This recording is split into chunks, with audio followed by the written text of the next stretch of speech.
remember, like Bob Clark and Doug Campbell.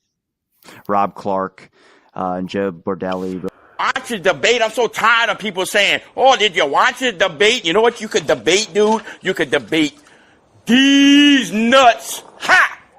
Got them.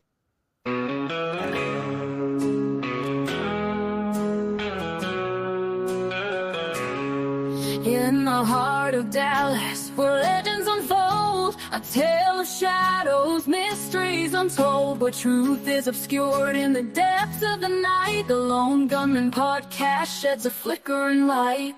Section 107 of the Fair Use Act of 1976 provides protection to use copyrighted material for research, analysis, education, and commentary purposes. We here at Loose Moose Productions reserve that right. Now, on with the show. Here's Joe B and the Triple B. Hey, Aunt Udine, how's things in Texas? Everything is going to hell down here in Texas. Hands on Triple B and Joe B. Joe B and the Triple B, baby. Triple B and Joe B. Rock on, get Joe Morelli. Triple B and Joe B. Joe B and the Triple B, baby. Triple B and Joe B. Rock on, get Joe Morelli.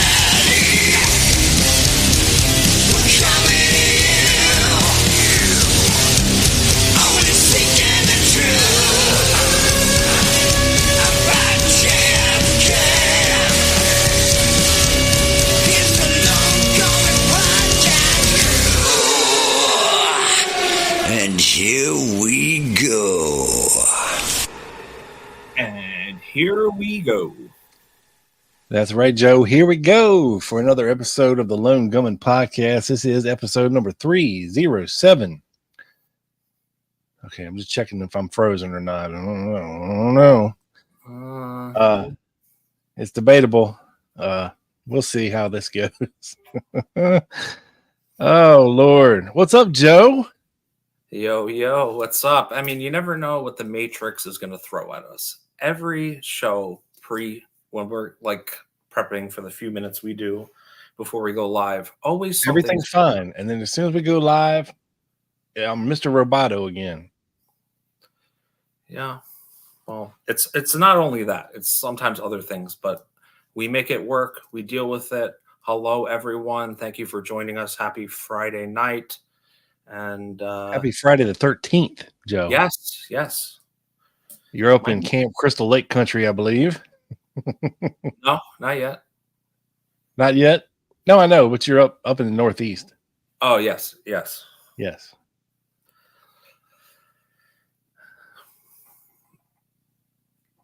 No, I don't think we've ever had a show on Friday the 13th before. So it's a first. It is a first. First of many, hopefully. Yes. So I heard you had some exciting news, Joe. You had an addition to the family, everyone. Yes. So kind of. Congratulations. Well, just some background. I had a rescue dog named Einstein for a couple of years. He was a little Bichon Frise, and I had to put him down a couple of years ago. He was 16, though, but something's been missing in my life ever since. So I got a dog. My girlfriend, I rescued another dog of the same type because my girlfriend is allergic and this dog is hypoallergenic. And she didn't really know because I knew what she would say. So I was kind of forcing her hand like the CIA and the Bay of Pigs, right? Thinking she's going to fold. Well, not yet. But this is Cooper. And I'm actually getting him later tonight after the show, so I don't have him yet. Very cute. Rescued from a Chinese slaughter factory. Now, otherwise known as dinner. Yeah.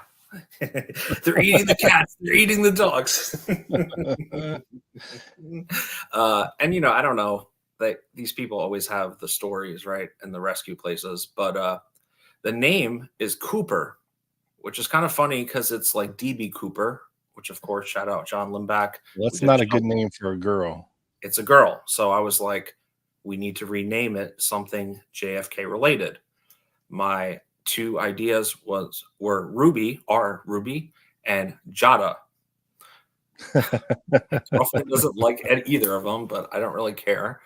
And I was going to ask you, what other JFK related name ideas do you have?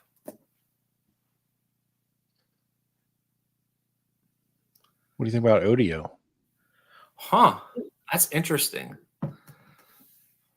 That's interesting. I'd keep it like 2 or 3 syllables for sure. I feel like 3. No, I'm saying 2 or 3. I could do. Okay. Yeah. I could do 3. Odio. So we'll see next week. Maybe I'll show her off on TLG. And, Lamb chop. It's kind of cool. I'm excited. So, Babushka, Ashley Wood. Hello, Ashley. Babushka, 3 syllables. Okay. Babushka. I like that. Even got a little Russian tinge to it. Babushka. Where's my little babushka lady at? Yeah. John, I told my girlfriend was like, why Jada? I was like, well, that was Jack Ruby's favorite, most popular stripper. And she was like, no. And I was like, I shouldn't have mentioned that.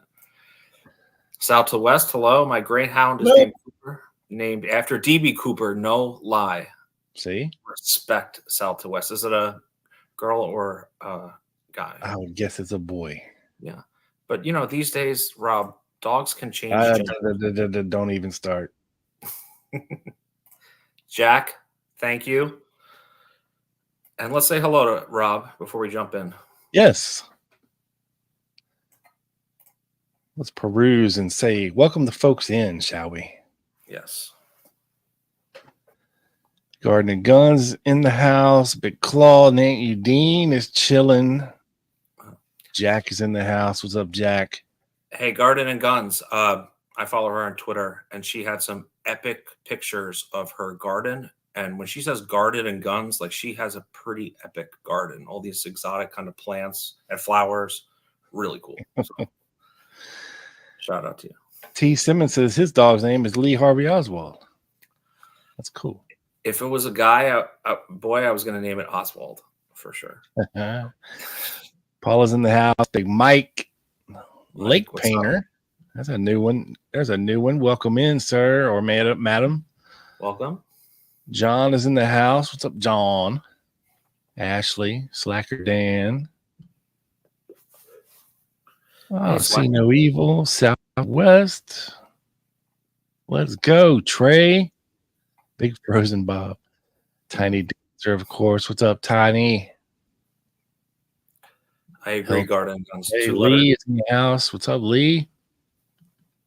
2-syllable names are the best for dogs. I agree. Yeah, I don't know what happened to that dude. No True Flags. I don't know. He pops in. He was. Well, they said he hasn't been around for a while. Hey, no, he commented on the Marguerite episode. He hasn't been here in the chat recently, but good. We like. He has some interesting takes, but I like him.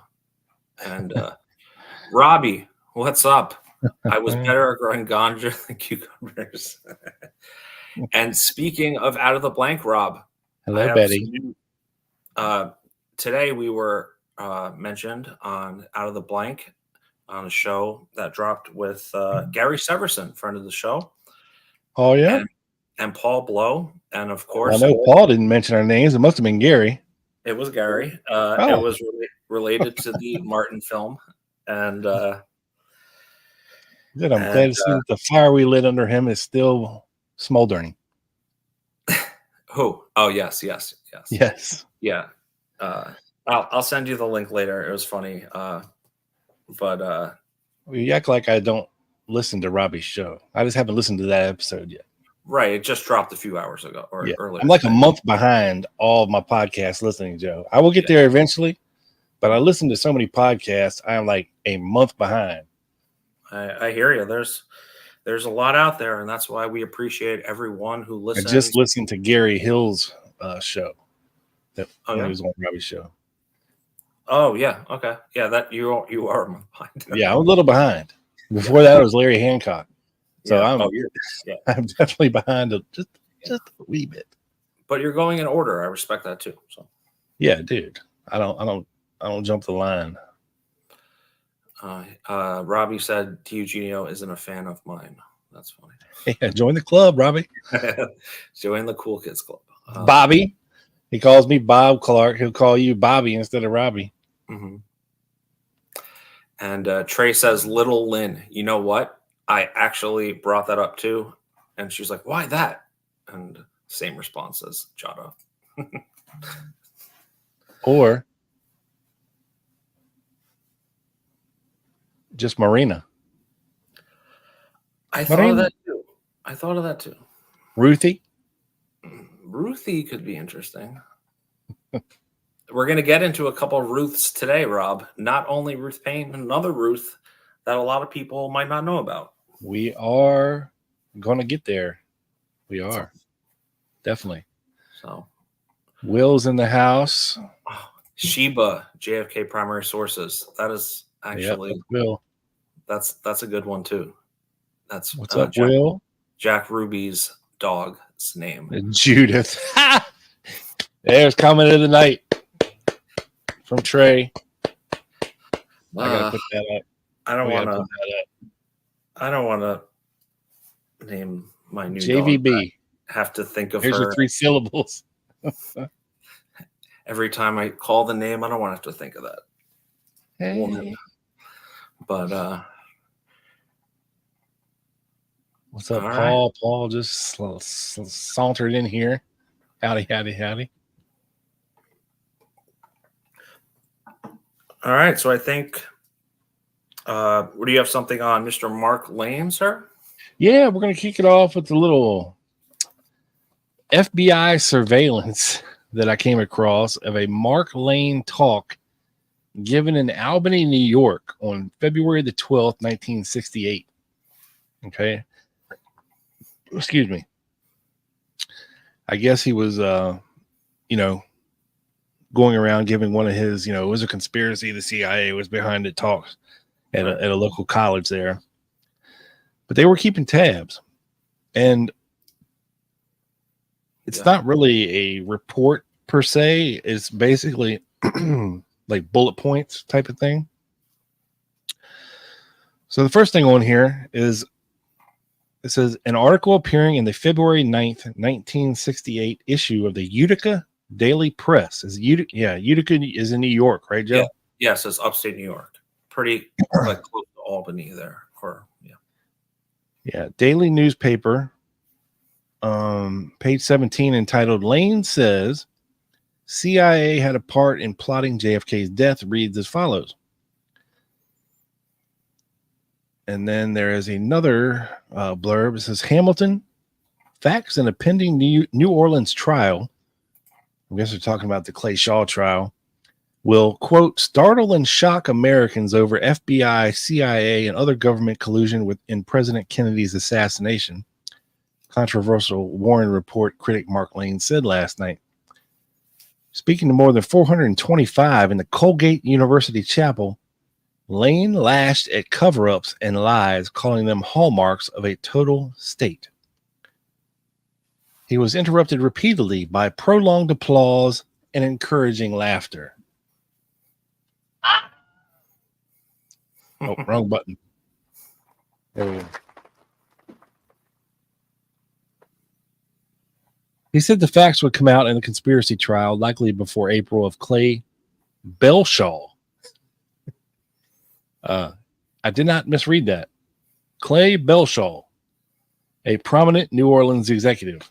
I guess they misunderstood Mark Lane. Maybe he had something in his teeth when he was giving that little speech. Clay Belshaw.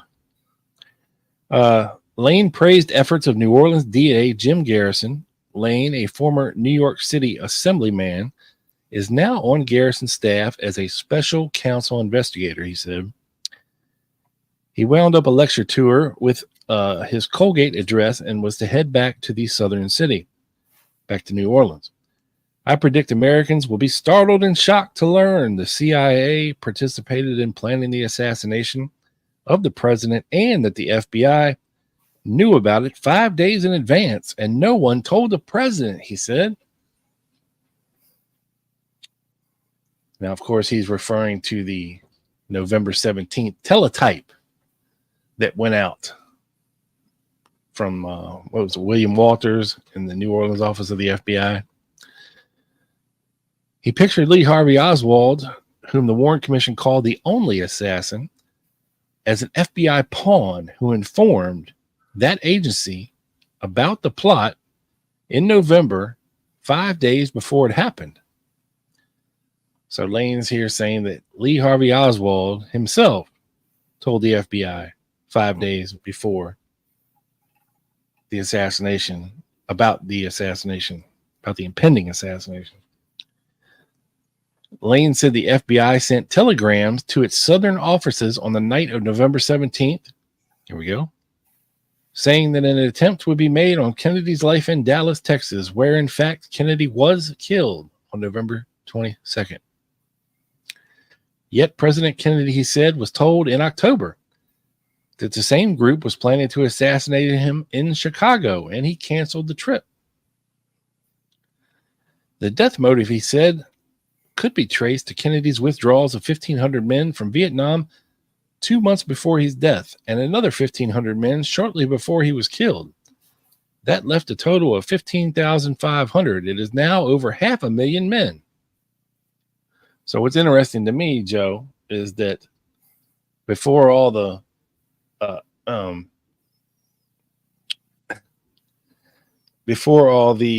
kerfluffle with Fletcher Prouty and all this stuff, that Mark Lane in 1967 is saying that the death motive, he said, could be traced to Kennedy's withdrawals of 1,500 men from Vietnam 2 months before his death, and another 15 men shortly before he was killed.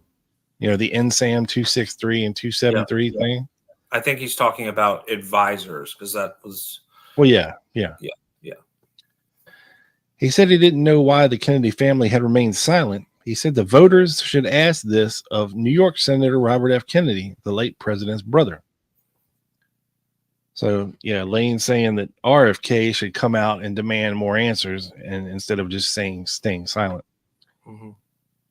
He said Jack Ruby, Oswald's killer, was afraid to talk in Texas, and that Chief Justice Earl Warren refused Ruby's plea to tell you everything I know, quote, in D.C., which is true. Yep, they would not take him there. They would not. He said Oswald's widow, Marina Porter, testified yesterday before a New Orleans grand jury, and he said her answers would be, quote, very illuminating. Very illuminating. Lane said that the government and news media have tried hard to stop the New Orleans trial. He said the FBI tried to prevent publication of his 1966 best-selling book, Rush to Judgment. He said FBI Assistant Director John Roach asked the eventual publishers to suppress it.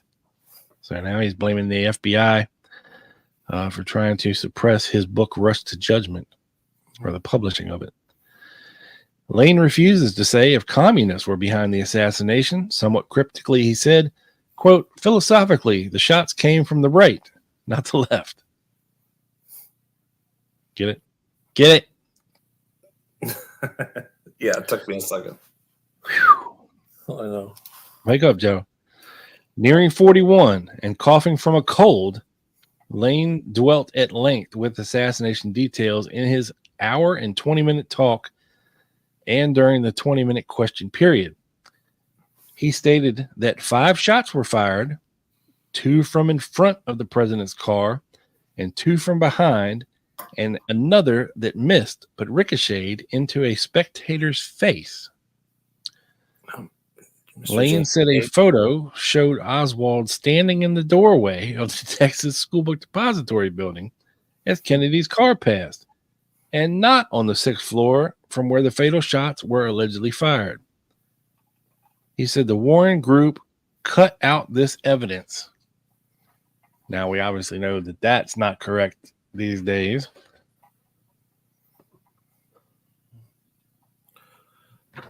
Which specific evidence are you referring to? Because you named a few there.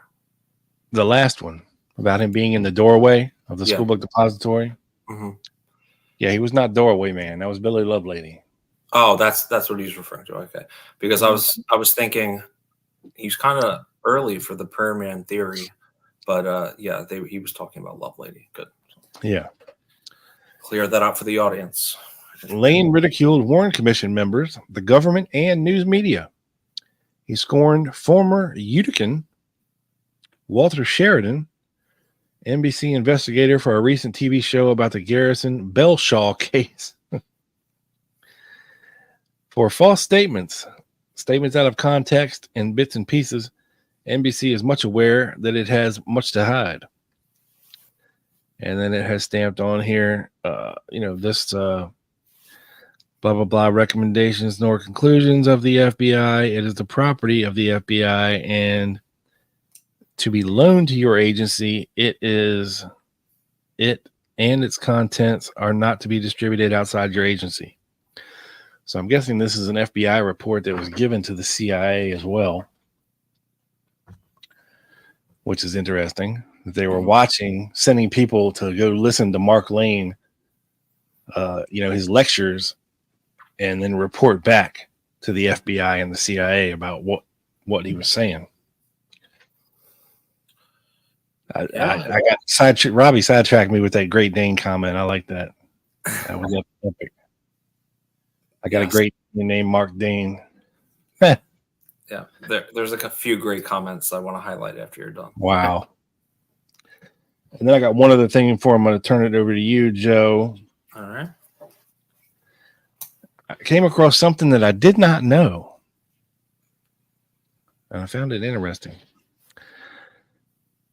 So this is dated. It's an FBI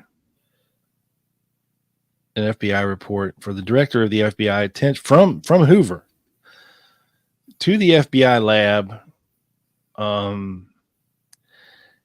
And it's dated February 26, 68. And it says, being forwarded to the Bureau by Railway Express is a 303 Savage cartridge furnished by William Coy on 2/23/68 of Houston, Texas, in caption matter, assassination of President John F. Kennedy. The laboratory is requested to conduct appropriate examination in an effort to develop any pertinent information. Furnish results to Dallas. That's from Hoover. All right, now this is 5 years after the assassination. So they sent a 303 Savage cartridge to the FBI lab to get tested. So on March 28th, we have an FBI report, and it states thusly: 1 caliber 303 Savage cartridge furnished by William Coy on February 23rd, 68. Results of examination. The submitted cartridge, Q628-C328, is a caliber 303 Savage cartridge bearing the head stamp of the Savage Arms Corporation, Westfield, Massachusetts. It is not possible to determine the year of manufacture. However, it was noted that this cartridge is not excessively oxidized and no corrosion of the type which would be present if the cartridge had been exposed to the weather for any extensive period of time is present. Savage Model 99 rifles are the only weapons known to have been chambered for the caliber 303 Savage cartridge. The only mark found on Q628-C328 was a mark on the rim of the cartridge which may have been produced by the extractor of a weapon. This mark is suitable for comparison purposes to other marks, if they could find another cartridge and prove it came out of some gun. But it says the submitted cartridge could not be loaded into or fired in Lee Harvey Oswald's caliber 6.5 millimeter Mannlicher Carcano rifle. And that's where it's Robert Frazier, the one in the FBI lab who tested it. But didn't Bill Frazier have a 303 British Enfield rifle? I believe so, sir. So it's interesting that they say that this 303 cartridge could only be fired from a Savage rifle instead of a different 303 caliber rifle, which you would think. Right. Yeah, that is interesting. Maybe at that point they had cleared him, so to say, after Yeah. Now the interrogating him. backstory on the casing is that this guy, whatever his name was, Coy, him and a couple buddies went to the grassy knoll in the middle of the night with metal detectors and started going around and see if they could find anything. And they dug up a 303 cartridge. Now, just because it says it, it wasn't oxidized or rusted out enough to have been 5 years old, it depends on, exactly where they found it, whether it was, how buried it was, or, I would imagine a cartridge left laying on top of the ground would be severely rusted, but I'm not sure how they perform underground, Right.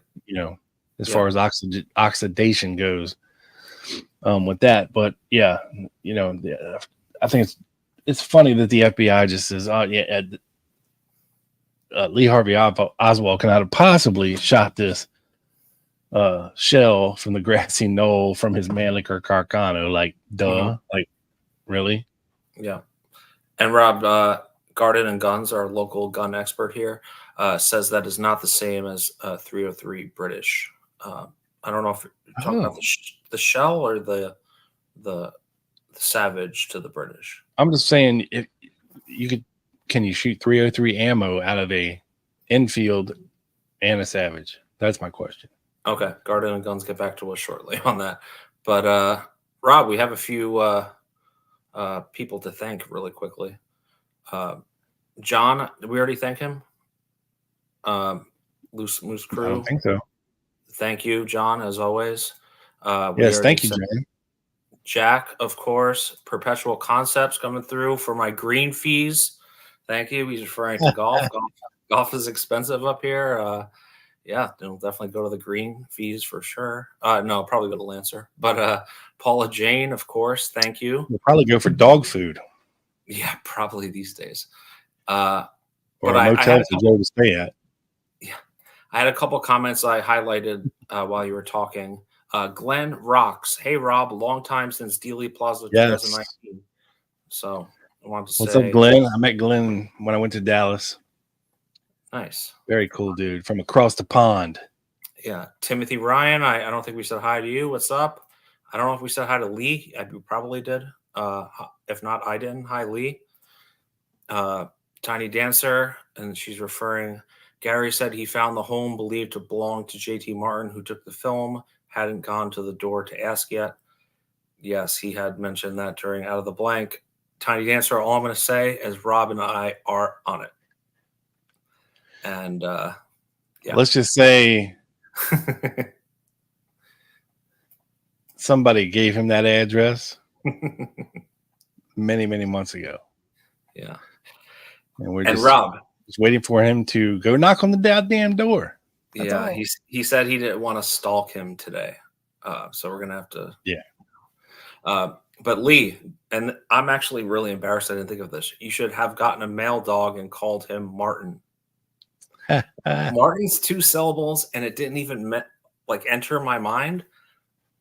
But you could call it Marty. Is that a girl's name? It is. Remember? In fact, she was the one going to help us out. Oh yes, she's Canadian, right? Yeah. No, she's not Canadian. She's Minnesota. Oh, right. Yes. In Minnesota. Yeah, and in fact, I'll be talking about her a little bit later when it comes to Jules Ricco Kimble. Oh, synchronicity. I love it. And thank you, Lee. $5 super chat sticker. Yeah, thanks, Lee. Yeah, thank you to everyone again. So just wanted to catch up on those. All right, Joe, let's talk about some roofs. 2 roofs and a truth. Let's do it. All right. So, but actually, 2 roofs. Really quickly, because we got to get our homies in, as you know. Not this homie, although he will be a homie. Our homies in Dallas, November, Lancer Conference. Use code Gunman 10 for 10% off your conference tickets. Use Codeman Gunman. Yeah, I know, right? And I have a lot to read, so I better get on top of my stuff. Untie that tongue, Joe. Yeah. That sounds so bad. Little. Grodins, Larry Hancock, Doug Campbell, Alex Harris, Bill Simpich, Chuck Ocelli, Gail Nix Jackson, Paul Blow, Carmine Savastanos, Mike Swanson, David Boylan, Willow Halloran, who Facebook friend requested me yesterday, Rob. So we are now friends. It's official. Oh, yeah. Joe Borelli, that would be yours truly. Never heard of him. Yeah, he's a spafooza.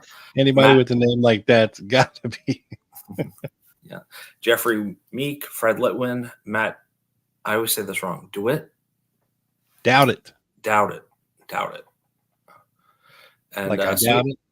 Yeah. So yeah, save depending on what ticket you get. It's like $10 or $20. That's what I said last time because I was doing the math in my head, Rob. But yeah, definitely worth a few dollars saving. So hope to see you guys in Dallas in November. And before we get to our topic, of course, Silk City, Gunman for 20% off your order. They have a 5-pack going on right now, the Peach Habanero, which we talked about last week. And yeah, Aztec Attack, which is actually really good with tacos. What flavor is that? No, that's like the green. That's the 1 second to the left. That's like one of those like green sauces you put on tacos. Okay, yeah. Somewhere in Vermont. I haven't tried that yet. That looks fire. And yeah, $30 for all 5, and less than that if you use Lone Gunman. So, all right. So, well, Rob, real quick, Joe, before we get into the roost, I have a mea culpa. Okay. We played last week the audio from Lauren Hall and AJ Weberman, the audio that I've been asking for all these months. And of course, it came from Touring Horse. And I told him I would give his dog actually a shout out, and I forgot to. So we're going to do it right now. Okay. So everybody give it up for Mr. Wiggles, man. Mr. Wiggles. Thank you, Turin. And my dog is not that. Mr. Wiggles, everybody. Thank you for that audio again, Turin. And hi, Mr. Wiggles. No Touring Horse. I will not stop vaping. Sorry. Yeah, we support dogs on the show. We are a dog-friendly show. Yes, but yeah, thanks again for the audio. And sorry I forgot, but there is a shout out for Mr. Wiggles. He is a damn cute feller. Mm-hmm. Yeah. All right, so let's get into my little segment here, and we're going to be talking about a lady called Ruth Kloepfer. Ruth Kloepfer. I hope I'm saying that right. And Joe will mispronounce that name about 10 times in the next 10 minutes. Yeah, it's a hard one. Kloepfer. Kloepfer. And Kloepfer. What is it? Kloepfer. Okay. I could do Maybe. that. I don't know. I'm gonna mispronounce it every time. But so I was like, who is this woman? I had never heard of her. And what relevance and or context could she or her story have to the JFK assassination? And essentially, it actually ties in a few of the topics we've covered in the last few weeks, Rob. A couple of weeks ago, I had a segment on some of the Ruth and Marina letters back and forth, where we did some financial calculations, and we showed that despite their many letters back and forth from Ruth and Marina regarding tax deductions for dependents and Marina and her kids moving in, that there wouldn't be a financial motivation for Ruth, and she probably spend like $1,000+ a month, considering she wanted to pay for all the food and the doctors and all this stuff. And also what you had talked about recently about the Quaker and Unitarian churches, which I believe was in the Payne episode a couple of weeks ago. And that's connected to Ruth Kloepfer's story. So this is a letter from, on your screen, from Ruth Payne to Marina. In Russian, by the way. In Russian, saying that she told a friend of hers, or a contact of hers, Ruth Kloepfer, to stop by and check in on her during July of 1963. So, Rob, if you remember in our previous episode, or when I was talking about the segment, when I was talking about the Ruth and Marina letters, Marina had not gotten back to Ruth sometime in the July 63 arena for almost a month, and she was very worried, very worried. So what did she do? Well, she went into her Quaker contacts and found someone in New Orleans who she could check in on, who would check in on Marina and Lee. And that is Mr. Ruth Kloepfer. And her name is in the Warren report. The letter that I showed you was on the previous page was Commission Exhibit number 416. And she has a very interesting story. So I'm going to start reading now. At some time in July 1963, Ruth Kloepfer received a long-distance call from Mrs. Ruth Payne in Irving, Texas. Miss Payne said she had gotten Mrs. Kloepfer's name from a Mrs. Eleanor Hammond, Garland, Texas. Mrs. Kloepfer knew Hammond to be a Quaker and active in the Friends meeting group. Mrs. Payne wanted to ask a favor of Mrs.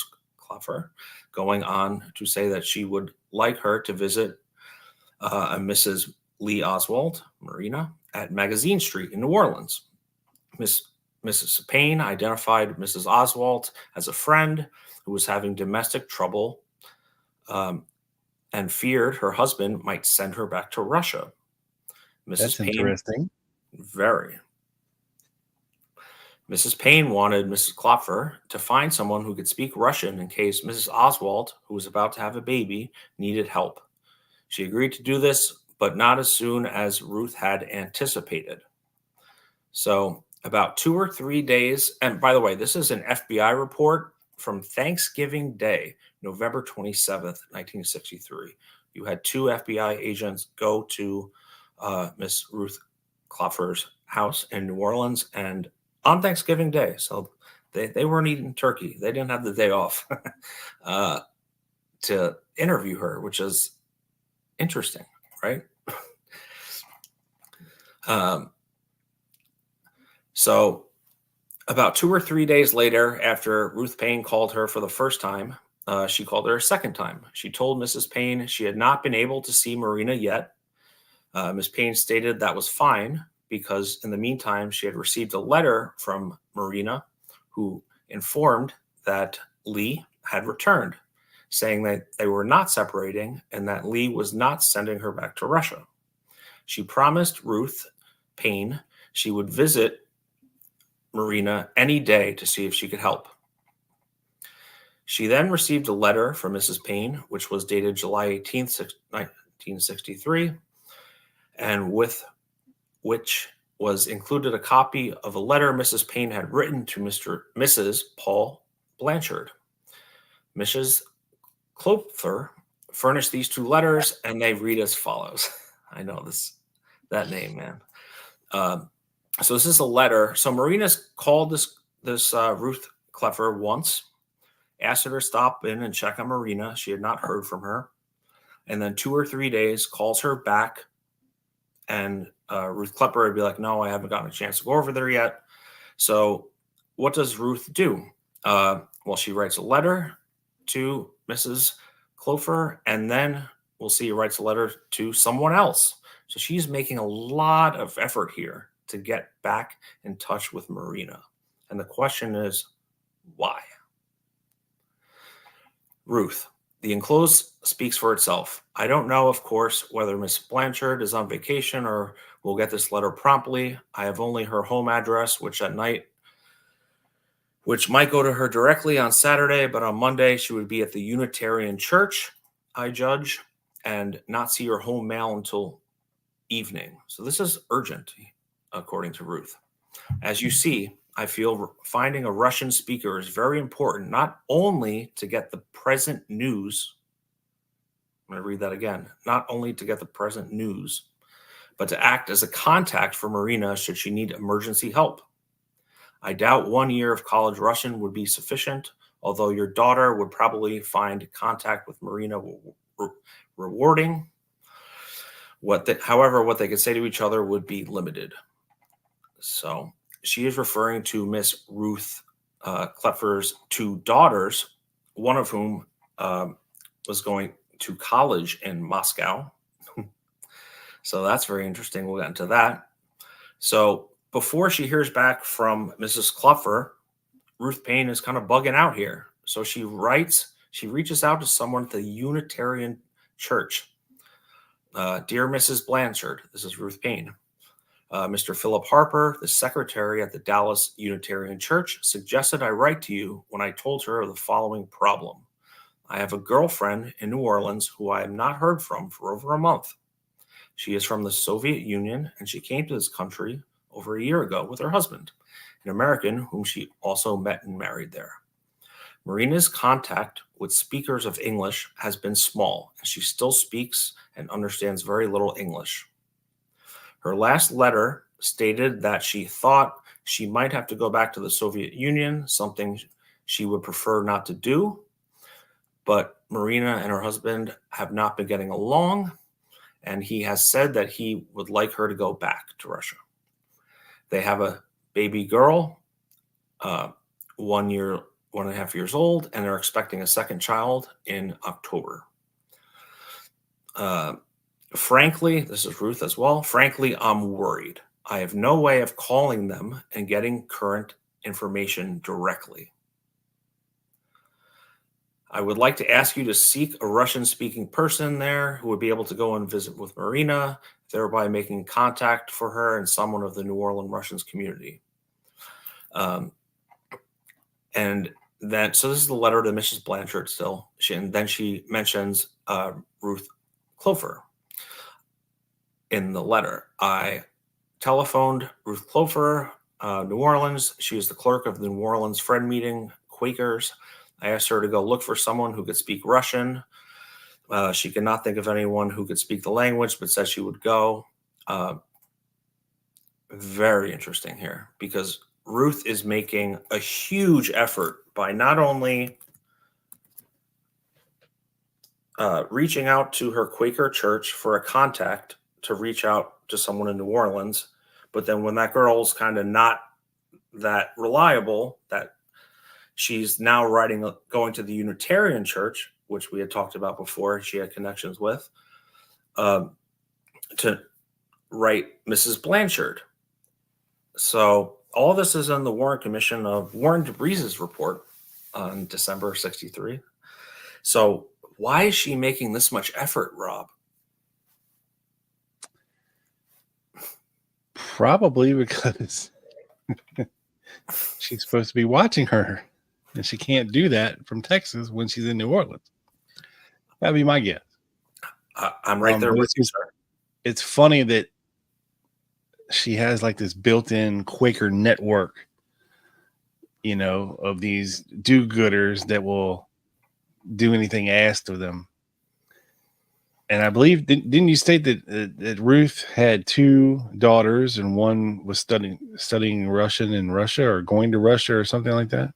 Yeah, she was in Russia over the summer of 1963, and we're going to get into it. So the Ruth Kloepfer did stop by Magazine Street with Lee and Marina and talked to Marina with Lee translating, of course, because she knew no Russian and Marina allegedly knew no English.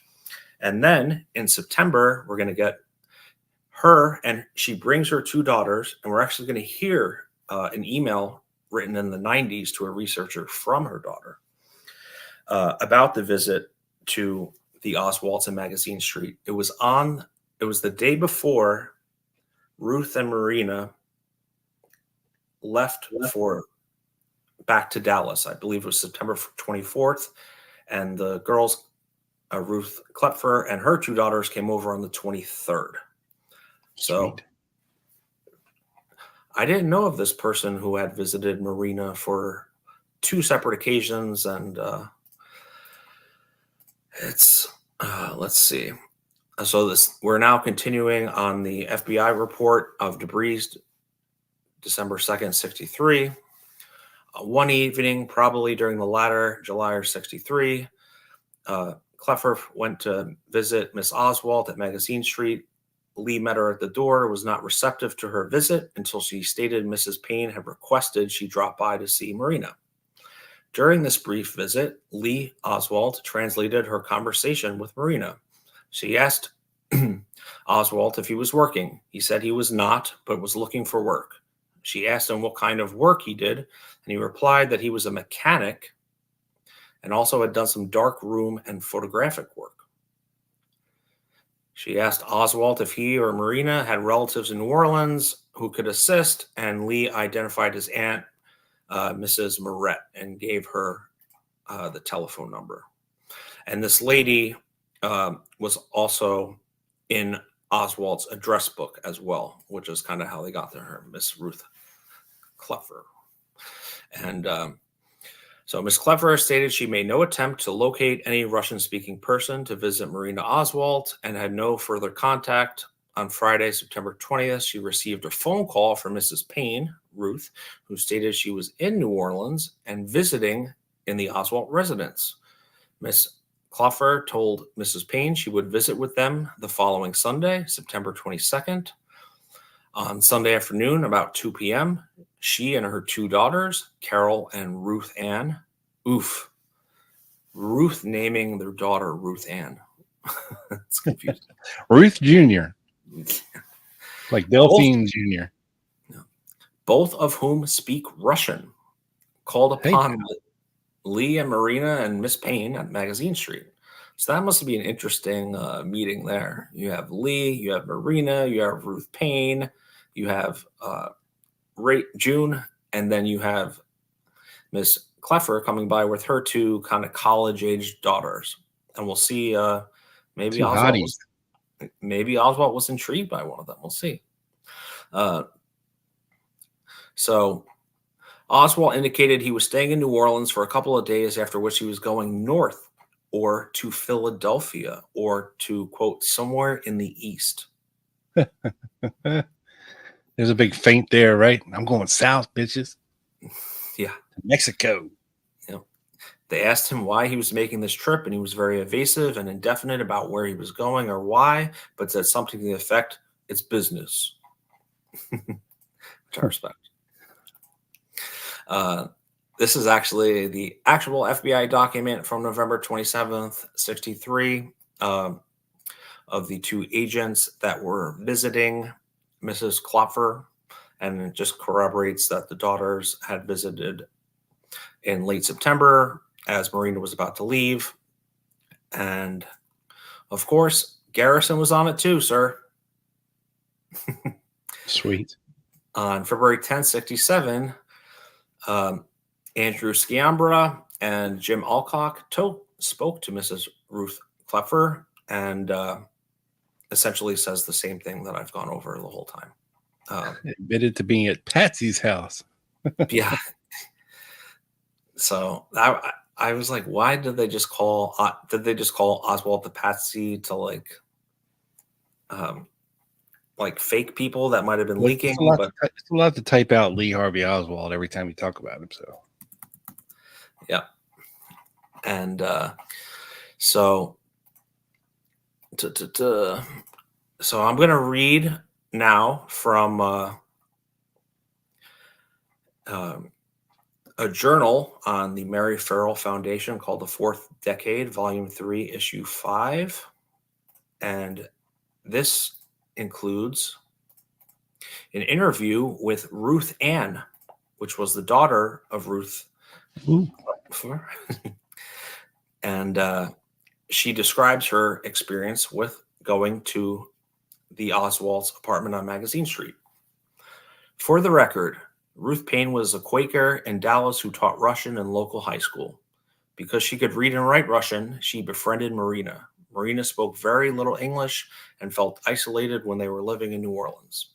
In addition, Marina had written to Ruth Payne that Lee was abusing her, not sure if it was physically or verbally. So when Ruth stopped hearing from Marina and the Oswalds had no phone or was disconnected, Ruth Payne became quite worried about Marina's welfare. She looked up to the New Orleans Friends meeting in a directory and wrote the clerk, who happened to be my mother at the time, asking her to please check on Marina. Mother had only Ruth Payne's letter and Oswald's address. She went to visit alone that summer, and Lee Harvin happy to be there. That's when he translated. Mother told us that at first Lee Harvey was suspicious of her and then confronted her at the front gate as to her business. My mother sweetly said she was there because of Ruth, and he immediately turned to smiles and welcomed her in. He proceeded to translate for Marina and my mother while they visited. She apparently promised to bring the two of us, so she's talking about herself and her sister, for a visit when we returned in August. I remember her working very hard to persuade us to go on this visit, to visit the stranger, and finally only consenting when she insisted that she had promised and did not want to back out on a promise. When we arrived at the apartment in Magazine Street, it was the very day that Ruth Payne was planning to drive the very pregnant Marina and her first baby back to Dallas, and the van was already loaded. There were no furniture in the living room, and we sat on packed boxes. Lee Harvey Oswald was there as well. Ruth Payne translated for Carol, that would be her sister, my mother, and Marina. The four of them looked at Carol's pictures while Lee was focused his attention to me, the pictures of Carol that had when she visited Russia. He tried to encourage me in my study of the Russian language. He gave me 2 Russian joke books, which I still have, in quotations. Unfortunately, he did not autograph them. Who would have guessed he would have become so famous? It's kind of funny. So Lee Harvey Oswald gave 2 Russian joke books to the daughter of Ruth. I tried to find out as much as he could about why he went to Russia and how he met and married Marina. I was known for my direct get to the bottom of things questions, and he was truly a mystery to me. He was evasive, few of his answers made sense, and rarely made eye contact. So, I have one more thing. Very interesting here that we're getting some kind of context on this Quaker family that Ruth tasked to visit with Marina. She was very concerned, like we said, and they went. Hey, Joe. Yep. Why did the potato cross the road? I don't know. To get to the other side. Ha ha ha ha. Sorry, that's from my Russian joke book. Published in 1941. Yeah. So, so the author or the researcher that interviewed Ruth Ann felt that Lee was really flirting with her, and she was not having it because she was there, and obviously he had a young child and his wife was there. But she stated at the time she had placed Lee Oswald in the same category with the mental patients with whom she had just been working. Interesting. Why? Because he wanted to get in her pajamas, or just because he was a weirdo?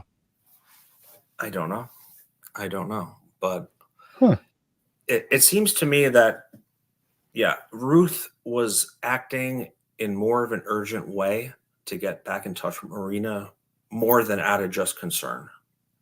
It seems like she had some type of job to do, right? And we've talked about the the handoff from the DeMoore and Shields to the Paynes, and I think it was J. Walton Moore, the domestic contacts guy in Dallas, who had tasked DeMoore and Shield to watch Lee. DeMoore and Shield went to Haiti, and Ruth Payne loses track of Marina for a month in New Orleans. So she's using all her contacts here to get in touch, and she's telling Miss Blanchard to contact Mrs. Kloepfer and ask her for any updates. And it's like, why put that much effort into concern unless there was something going on? I agree. Something definitely fishy there. If she didn't have kids and stuff, she probably would have drove there herself earlier than she did. And I think you said that Marina did end up writing her back, but that she still had this woman check on her. Right. Yeah. And when Ruth was there in September, late September 20th to 24th, picking up Marina and June, she calls Ruth Kloepfer and invites her over with her 2 kids. Now, at that point, Marina's okay. You're there if you're Ruth Payne. You stayed in their Magazine Street apartment for 3 days. So why then have... It seems to me like what you said earlier, Rob, there's a weird network going on here with with like a church cover, with people keeping an eye on people with the cover of different churches. And when I read from the document, she's like, we need updates. We need information. The way she worded it was very interesting. And she was very urgent. So let's see what the chat has to say. I am good. All right. Well, I do need to answer 2 questions. I saw people were asking about quick hits. The studio is still under construction. We're still working on things, but hopefully soon, within the next couple weeks, Doug and the Dallas Action and Quick Hits will be back in full force. Where's Colleen? I don't know, Trey. There's a couple people missing notables. Bungled, I think. Yeah, bungled. Sally. Zendar is in the house. What's up, I believe Mr. Douglas is on his way to vacation. Yeah, he's probably at the beach right now. So hopefully when he gets back, he'll be able to get everything transferred over to the new studio and be up and running. Yeah. Yeah, I know, Tiny. I still have to respond to your emails. I have them starred, and I will this week. Yes, and we did get your email for Quick Hits, and we will be reading it on the air as we always do. So we'll get to it, I promise. Yeah. And Timothy Ryan, never heard of Ruth Kloepfer. All these Ruths running around, kind of strange. Yeah, I mean, it's 2 Ruths. Maybe that's a common name in the Quaker community. I don't know. But Ruth Kloepfer did name her daughter Ruth Ann. So that is and that's, of course, who we heard a little from. And there's a lot more onto it. But because I don't want to take up the whole show here, maybe we'll continue at a different day. There are some interesting Mexico City Quaker connections that go back to Philadelphia. So where Lee said he was going, according to Ms. Kloepfer. He was going to ring the Liberty Bell. Yeah. All right, let's get into Jules Ricco Kimble, Joe. We got these K names tonight. I know. Kloepfer, Kimble. But real quick before we do, I wanted to touch on something from a show we did a couple weeks back. I came across a Garrison document dated April 24th in 1969er. Okay, this is towards the end of the Clay Shaw trial, but apparently they were still trying to figure things out. And this is from an interview with Clara Flournoy, Bootsy Gay. Okay. Okay. Hi, Colleen. She's here. Hey. Working. Oh, sorry that you're in the hospital. I hope you get better soon. Love you. Yes. Thanks, Colleen. Yes. Sorry to interrupt you, sir. It's okay. Lurk away, Colleen. Hope you get well soon. Yes. Bootsy Gay interview here. There's a good dog named Joe. Bootsy. Bootsy Gay. In answer to a subpoena, Bootsy. Okay, so I guess they subpoenaed Bootsy Gay to come into the office on this date at about 2:45. She stated to Alcock that she resides at 528 Domain Street and is employed at Max Hill's Painting Supplies, located on St. Peter Street. She stated that just prior to the assassination, she was having G. Ray Gill do some legal work of a civil nature for her. She made several trips to Gill's office and observed David Ferrie in that office. Huh. She understood that Ferrie was an investigator for Gill. True. The day following the Kennedy assassination, okay, this is a Saturday, the 23rd. Yeah. Okay. Ferrie's gone on his trip, his duck hunting, ice skating trip, right, with his boys. Yeah, he's in Texas. So he's not in Gill's office at this time. But the day following the Kennedy assassination, Bootsy Gay went to Gill's office and observed two female employees cleaning out David Ferrie's desk. Okay. She saw a chart or a sketch, and what caught her eye, Joe, was the fact that this chart had Elm written on what appeared to be a street. There was also a building, and on the street was a square with the letters VIP written in the square. Mrs. Gay stated that she remarked to the receptionist that this should be turned over to the FBI. The receptionist then picked it off the desk and threw it in the trash can, stating that it was nothing but chicken scratch. Mrs. Gay stated that she then took the document from the trash can, stating that she would give it to the FBI. The receptionist then grabbed it back and said, "You bitch, I told you it's nothing." No, she didn't really say that, but it went kind of something like that. The receptionist then grabbed the document from Mrs. Gay's hand, ripped it up, and again threw it in the trash can. Now, Mrs. Gay seemed to be about 60 years old, reasonably intelligent, slightly nervous, but very cooperative. She appears to be the type of individual that likes to see justice prevail. This is from a Captain Fred Soule Sr., I guess, who helped interview Bootsy Gay. Now, the reason that's important, Joe, is because we heard from Thomas Beckham, right? In his audio statement to the HSCA, talking about some documents that he took from G. Ray Gill's office to Dallas to Lawrence Howard that appeared to be a package with sketches, okay, and pictures, and what appeared to be hand-drawn maps. So I just thought that was interesting because it kind of corroborates Thomas Beckham. And even if it was 69, right? You said that this interview was? Yeah. Thomas Beckham had not come out and said any of this stuff yet.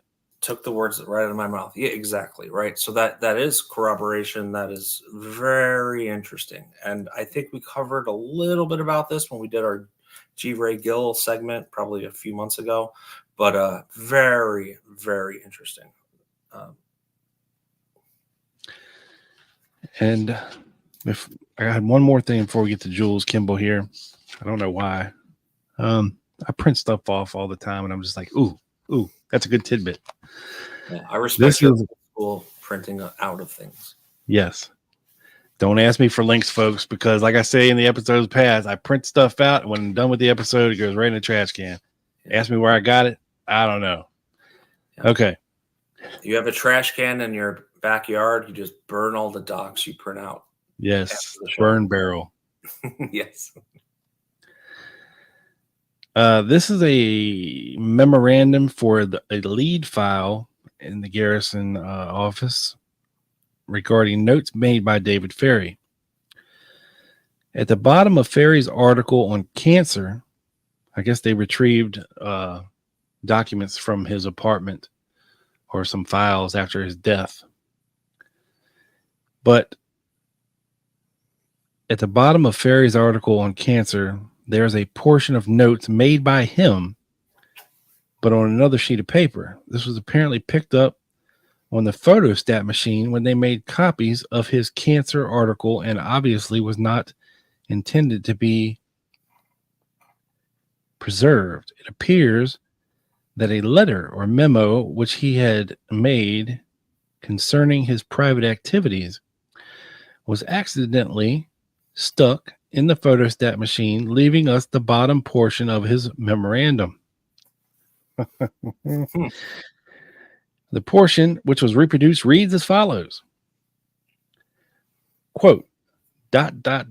round-faced, hyphen, cross-filed file. Quote, ... man, Bill Dalzell, parentheses, Billy Little Horse. Some of B's microfilm were sent to Atlanta right-wingers. Dash, many of original files are at Guy Johnson's. Guy Johnson's. Now, I think Guy Johnson, if I'm not mistaken, was one of the guys that Guy Bannister and him formed that free committee to free Cuba or whatever it was. Yeah. The name I could be wrong. Or he was a big wheel in New Orleans. Trey, I'm sure will yes, Trey, before we hit the landfill. Yes. But interesting, we have Ferrie mentioning number one, Bill Dalzell. Yeah. Knowing his nickname, Billy Little Horse, Big Man Little Horse, episode something. And it says some of B's, I'm assuming Bill's, microfilm.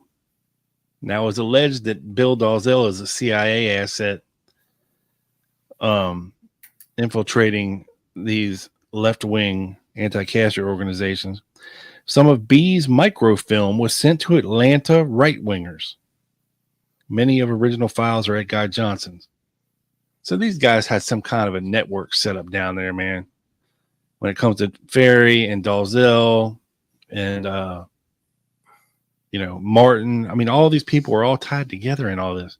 And who is a very prominent right-wing person in Atlanta, Joe? I don't know. I Joseph Miltier. Oh, right. He was from Atlanta. Yeah, who famously caught on tape saying that the president would be killed from a high-powered rifle from an office building. Yeah. Yeah. Bucket ass 88. Yeah. All right. Without further ado. And one more Atlanta thing, Rob, if you. Yes, sir.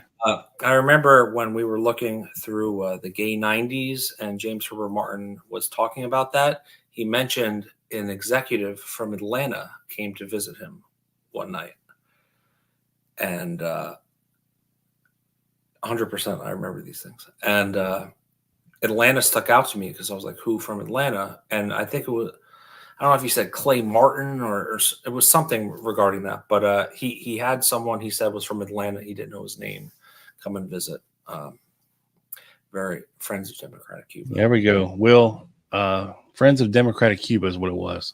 Guy Johnson's deal. Thanh you, sir. So yeah, interesting. Yeah, Atlanta's doesn't come up a lot, but you can kind of narrow it down when it does, almost, right? Seems like it says Gus Russo's papers have an interview with Dalzell. Russo uses it to state that Dalzell was career CIA asset, folks. Yeah. So the fact that Ferrie knows who he is and is mentioning, stuff about microfilm and all this, I mean, what else could you conclude from all that? And speaking of Ferrie a little bit. In 1967, the Garrison investigation stumbles across Jules Ricco Kimble. It says this is a conversation transcript with Louis Ivan and Jules Kimble. Several weeks ago, James Alcock received a telephone call from a subject who identified himself as Jules Kimble. He stated he had information that would be helpful in our present investigation. He stated that he would like to meet with us in the rear of the YWCA. I guess that's a young woman's, whatever it is. Men's Association. Center for Activity. I don't know. Not the YMCA, the YWCA. Arrangements were made, whereas James Alcock and myself were to meet with him. Upon arrival in the parking lot at the rear of the YWCA, above agents were approached by Jules Kimble, who got into the rear seat of the automobile and requested we take a little ride. We then drove to the Fontainebleau Motel, where we had some coffee. At this time, Alcock asked him what information he had. He stated that the day after, or 2 days after, David Ferrie died. Okay. Jack Helm had him drive him to Ferrie's home on Louisiana Avenue Parkway.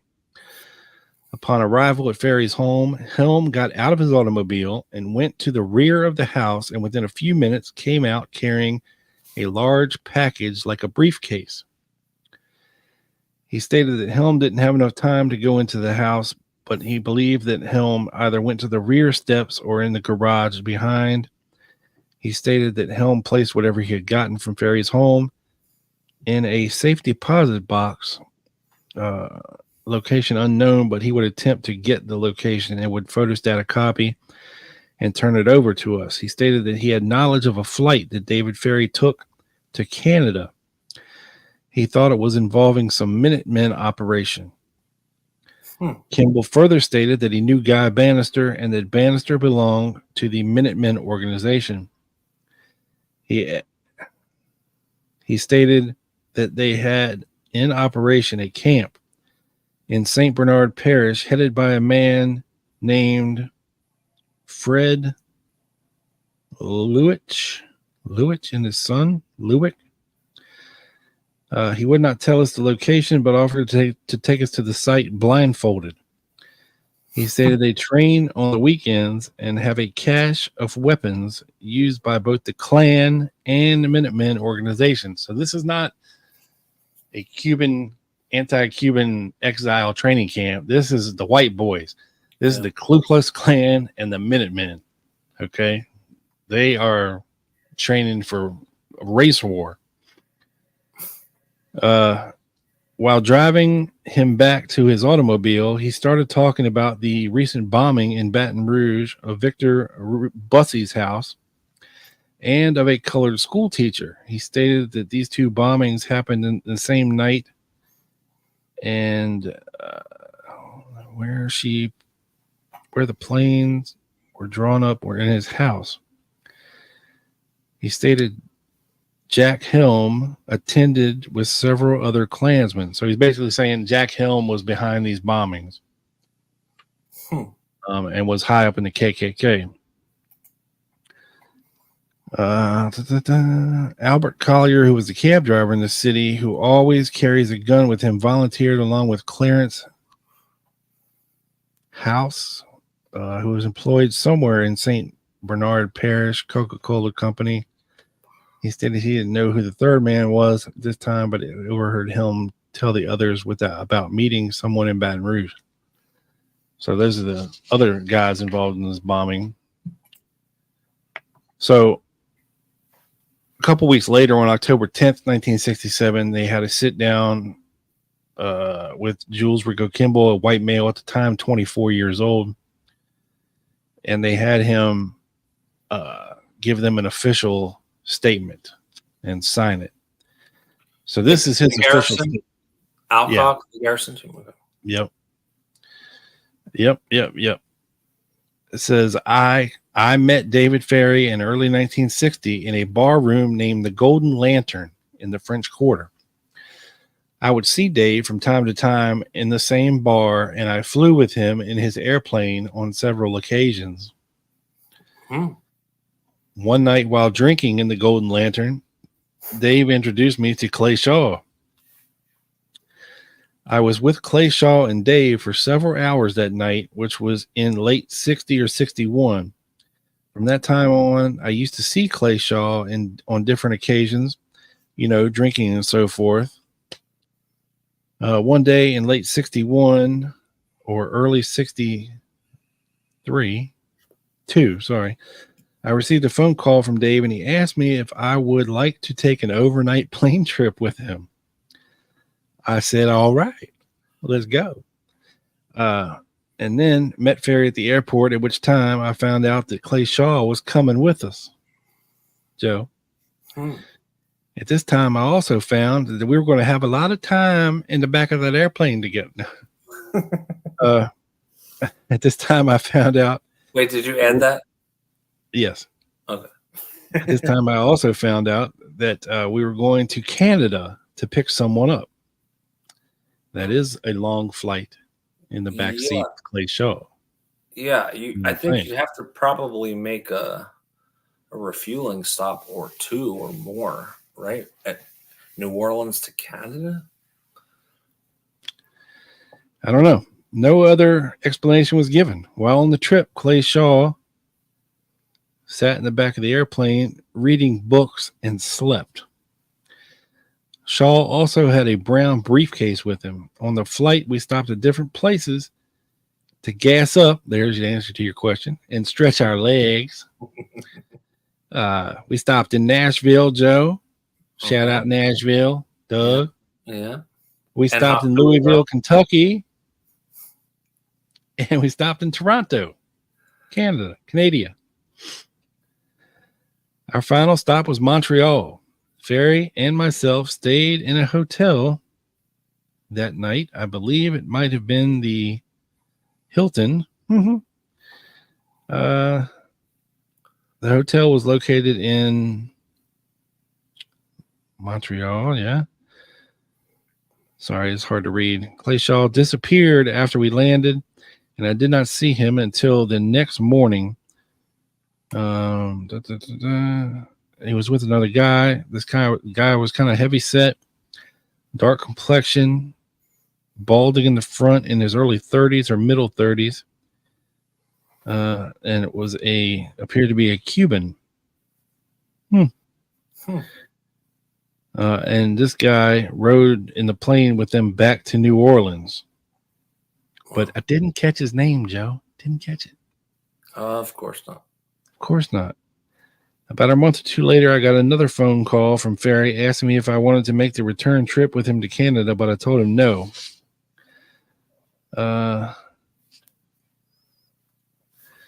He says, I would also like to state that about 2 or 3 weeks after David Ferrie died, I got a phone call from Jack Helms, who was formerly with the federal government and later connected with the Ku Klux Klan, asking me if I would take a ride with him by Ferrie's house to pick up some papers.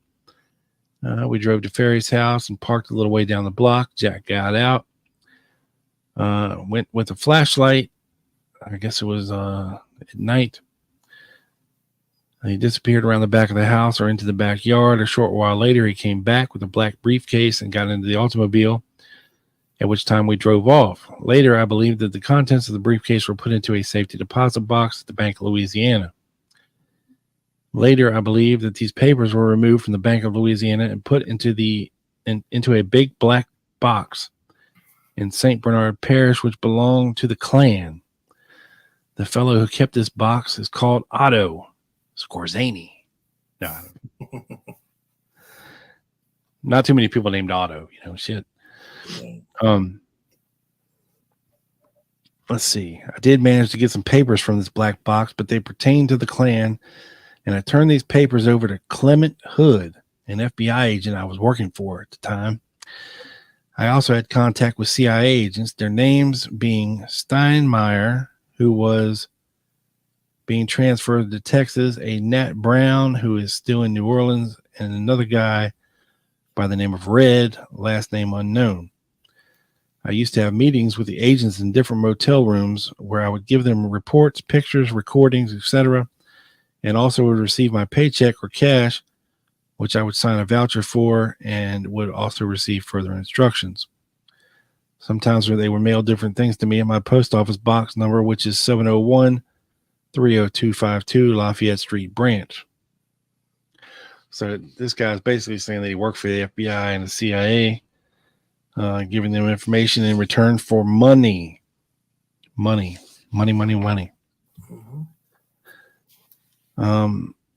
They asked me questions such as, do I know Clay Shaw? Did I ever fly with Clay Shaw and David Ferrie? If I knew Gene Davis, which I told them that I knew Gene Davis very well because he was a personal friend of mine. Now, of course, Gene Davis, Joe, is the Dean Andrews, Clay Bertrand, the guy that owned the Court of the Two Sisters that allegedly had Lee Harvey Oswald staying in the upstairs for a short while. Mr. Hood told me not to get involved with the district attorney's office, and if the DA's office tried to subpoena me, that he would take care of it. Mr. Hood told me to give all the cooperation necessary that Walter Sheridan required. Sheridan and Townley also told me not to talk with the DA's office and to call them right away so they could get an attorney for me, and that is about all I can remember at this time. Jules Ricco Kimble. Now, Garrison was a smart man, Joe. You know, and there was a lot of these people and characters that they talked to in New Orleans. Yeah. That he knew he could not use as witnesses in the Clay Shaw trial because they just wouldn't stand up to cross-examination, or they didn't look good as a witness, or something was wrong that they couldn't really touch them. You know, that's why he couldn't put Jack Martin, you know, as a witness on the witness stand, even though he was a very important witness. He didn't ever call Jack Martin part of the Clay Shaw trial. Yeah, I mean, what you need to put someone on the witness stand is a lot different than what you would need to interview them or get some information. It's a different level of kind of verification you have to do before you put people on the stand, or else you'll look terrible. Yeah. So, which he did in a couple of witnesses, as we've discussed. Yeah. And so we know Harold Weisberg was working with Garrison there for a little while in New Orleans. And in a letter, I guess somebody wrote, Mrs. Sarah Teal of Teal Productions, New York Center for Visual History, New York, I guess, wrote Weisberg a letter asking about his opinion on Jules Ricco Kimble. This is in 1989. And Weisberg says, Dear Sarah, as you may recall from when you were here, my office has been something of a disaster since the last of my post-op complications. Of course, it wouldn't be a Weisberg letter without learning about all his debilitating health conditions and his fibrosis in his legs or whatever he's got going on there. In another one of the endless efforts to clean up the accumulations, today I came across some CIA records I got about a month ago and didn't file for a reason I didn't remember. I've copied the first and third pages of one of the records it then disclosed to me, meaning about 6 months ago that it generated internally as it assessed the Garrison mishmash. When the Johns were last here, one of them said that Phil Melanson had told them that I expressed a high opinion of the Merkin conspiracy. This was a book that Phil Melanson wrote about the Martin Luther King assassination. Okay. I told him in response only that had it not discussed his book with Phil and that I'd never expressed any such opinion of it. I had read and annotated it before they were here that time. However, And to the best of my recollection, I've given a copy of my memo to only 2 college professor friends, both of whom teach assassination courses. I write you because, as you'll remember, my last letter was returned from England after some delay. I write because I believe they asked me about one Jules Kimble, and that I told them I believe he is a phony, a fraud, and I may have given them an FBI record or 2. I don't recall, although I do recall searching that file and making copies. I can't now check the book because I already gave it to Hood College, where all my materials will go, and so that it can now be available to students there. It is a fine, small local college, one all girls, and now virtually that. But I believe that Mellinson also made a big thing out of Kimble as CIA in Canada. It is for this reason that I enclose these 2 pages. The first to identify the source, and the second because it says that at headquarters, the CIA has nothing at all on Kimble. So he says, besides, I began believing him to be a phony. So Weisberg is not a fan of Jules Ricco Kimble. He thought he was full of crap, right? Now, what he sent her were 2 FBI documents, or maybe in one CIA internal document, 1 FBI document. And the first one is a CIA document from September 17th, 67, memorandum number 6, subject Garrison and the Kennedy assassination. Since the Garrison investigation, the first publicized in February of 67, we have kept book on all persons in the case, 139 to date. Of these, 103 have been name traced. Not traced were Louisiana state legislatures who have commented on the investigation, judges and various lawyers, and others on the periphery. The results of the traces as follows. And this is heavily redacted, as you can see. Yep. But it says 2 persons, Donald P. Norton and Gordon Dwayne Neville, have publicly but falsely claimed affiliation with the CIA. By memorandum of 9 August 67, blah, blah, blah, Donald P. Norton, in an interview published in Vancouver, Canada, on August 8, 67, had claimed to be an ex-CIA employee who had delivered $150,000 to David Ferrie for transfer to Cuba, and who picked up from redacted, blah, blah, blah. It's a lot of money. It's a lot of money. It's over $1 million back then, yeah. And on August the 4th, 67, the DCS office received a telephone call from a man who identified himself as Jules Ricco Kimble of Vicksburg Street, New Orleans. So, in August of 67, this guy's calling the CIA. Kimball? Yeah. He said that Garrison was trying to connect him with CIA, but that he did not know why. He added that Garrison, quote, accused him of having taken some papers from the residence of David Ferrie on the day after Ferrie's death, and added that he would appear on WDSU TV New Orleans the same day. All headquarters checks on Kimble were negative.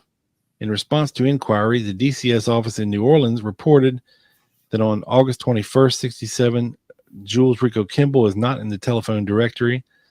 The address he gave, 7003 Vicksburg Street, is listed as vacant. To the best knowledge of the office, no one named Kimble has appeared on a WDSU TV interview. So, what in the Sam hell's going on around here? I just read you his signed statement to Garrison where he said all this stuff. This is what we did. I went there with Helm. And then he calls the CIA and tells them, well, Garrison's accusing me of doing this, and Garrison's accusing me of doing that. And he pretty much told him that he works for the FBI and the CIA. And now he's calling the CIA saying, hey, Garrison's claiming I work for you. Mm-hmm. So it sounds to me like this guy's trying to run both sides of the fence here. But for what reason? I don't get it. Yeah, I mean, who really calls the CIA? Like, looks up the number and calls. Yeah, you know, but he's telling Garrison one thing, and then he's calling them and telling them something different. Right. Like, what the hell is going on here? I mean, did you not know that like Garrison kept like all the files and statements and interviews? I don't know. I'm top of my head type of thing. Yeah. Or did he know the CIA would have his back against Garrison? As we know, they weren't, thrilled. They were looking into jurors. So maybe he knew he had an ally calling them, right? I don't know. Again, speculation. But he was making an ally with Garrison by telling him, hey, we stole files out of Ferrie's apartment. I went on a plane with David Ferrie and Clay Shaw to Canada. And we came back with a Cuban? Yeah. To me, it seems like if you were to make something up like that, you probably wouldn't make up something as far as Canada, right? Unless there was some truth to it. I don't know.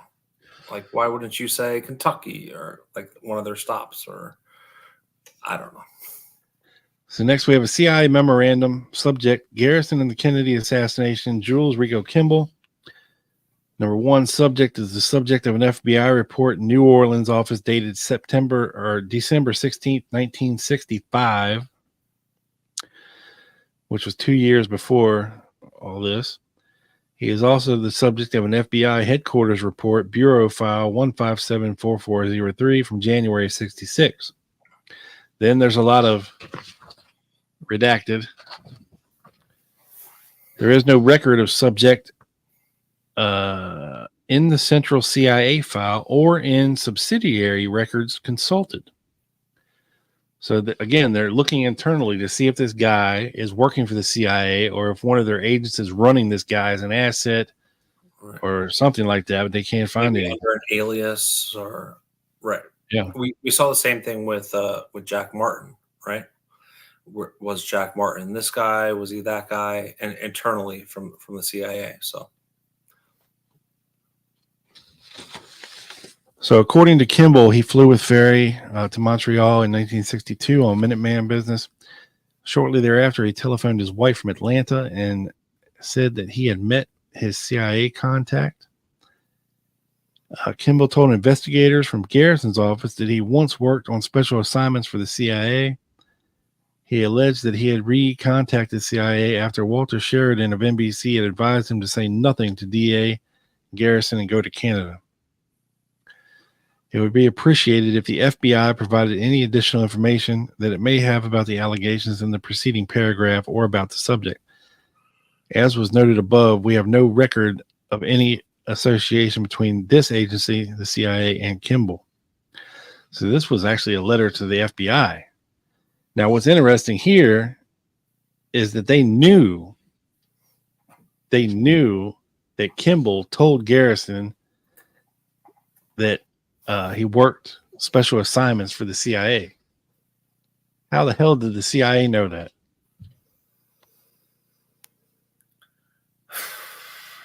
Probably They had a mole in Garrison's office. That's exactly what I was going to say. Or Great damn minds. good wiretap. Great minds, yeah. Now, on March the 5th, 1968, this is to J. Edgar Hoover. Or no, I'm sorry. This is to the Director of Central Intelligence from J. Edgar Hoover concerning Jules Ricco Kimble. Reference is made to your letter dated February 27th, 68. Captioned Garrison and the Kennedy assassination, Jules Ricco Kimble. A check of our files disclosed no information bearing on the allegations about subject as reported in the January 68 issue of Ramparts magazine. Pertinent information identifiable with... Oh, okay. So I guess William Turner wrote it up in Ramparts magazine that this is what Kimble told the Garrison. So it was not from a spy. Well, it kind of was. William Turner. Pertinent information identifiable with Kimble as contained in our files is being assembled and will be furnished to your agency by separate communication. Note, Ramparts magazine for January 68 reports the subject had been in contact with David Ferrie, who, according to the New Orleans district attorney, was involved in a conspiracy to assassinate President Kennedy. Ramparts also reports that Kimble has worked on special assignments for the CIA. And there it is. The CIA has denied this and requested data in our files bearing on Ramparts' allegations. So, yeah. Interesting. I have here a note from Richard Barnaby, who is a Canadian researcher, to Weisberg, March 1769. Note to file. A lawyer of Jules Ricco Kimble told Carl McRae of the Toronto Star that Kimble went with David Ferrie and Clay Shaw on 2 trips to Montreal in the summer of 63. And on one of the trips, Shaw left Kimble and Ferrie and visited someone of importance in Montreal. Could it have been Major L.N. Bloomfield? ? And then returned to New Orleans with a Cuban. Kimble says the Cuban was to be used in the JFK assassination as a shooter. Interesting. So let's fast forward a little bit because we're running short on time. Sure. But I did find some good stuff to kind of illuminate what kind of a guy this Jules Kimble is. Rob, can I interrupt you for a sec? Sure. I just want Dave Sparks, Guy Johnson, O&I in New Orleans, attorney friend of Bernard Fensterwald. Yes, O&I in New Orleans. Yes. Office Hello, of Naval Dave. Intelligence. Thank you, Uncle Dave. Yep. And one more, Mr. Trey. Shaw supposedly flew to Canada to facilitate nickel shipments from Cuba to get around the embargo. Freeport Sulphur in New Orleans needed nickel to keep their facility operating. There's a rabbit hole I've not gone down yet. The whole Freeport Sulphur nickel debacle. Yeah. But interesting. Yeah, very. Thank you both, Dave and Trey. So, pray continue, sir. Yes. I'm trying to get up to where I need to be. Sorry. That's okay. Trey said the nickel story could be a cover. Very possible. Tiny Dancer, maybe it was gun running. I don't know how much guns you could fit in whatever plane. I'm guessing it was probably like a Cessna, like a 4-seater. And I actually used to fly the 2-seater Cessnas. So I don't know how many guns you could fit in that type of plane, but you never know. All right, here it is. I came across this little document. It has 3 people's names and addresses on it. That's it. The first one is Jules Kimble, 7003 Vicksburg, with a phone number. The next is Jack Helm. Vicksburg where? In Vicksburg, Louisiana? No, Vicksburg Street, New Orleans. That's okay. Thank you. Sorry. Jack Helm, the guy he said that he drove to Ferrie's apartment and grabbed the briefcase, lives on Pine Street in St. Louis, Missouri. And then the third name on here, Ruth Kloepfer was on Pine Street. the third name on here, Joe. Yeah. And hopefully you can see it. It's a little faded. I cannot see it, sir. Jack Cannon. Ooh. Imperial Wizard of the Texas Clan. Now, the reason that stands out to me is because that's who Rob Reiner named as a shooter in his JFK podcast. Jack Cannon, CIA asset. Yeah. I remember. So it's interesting that Jules Kimble can be tied to that guy. So there's some things make you say, well, this guy's full of crap. But then you see him throw a name out there that he shouldn't know. Yeah. Yeah, before it was known. That's always a red flag in a sense, something you got to pay attention to. Right. Like Martino in his book naming David Morales in 1963, when David Morales was known for probably 3 or 4 decades after that. You got to pay attention to those type of things. Yes, you do. You sure do. So, sorry.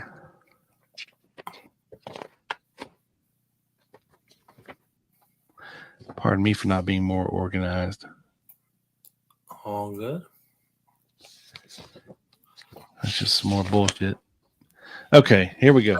Very interesting about he names Cannon, because I remember when Reiner named Cannon, it was, who is this guy? I think you and Doug had done something on Quick Hits and found he was very active in anti-Castro Cubans. He definitely was a CIA asset in the least, probably more. Yeah, we found him in that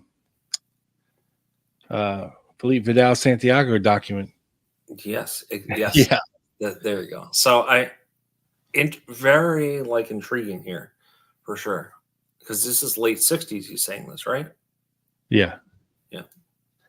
All right. So next up, I have a couple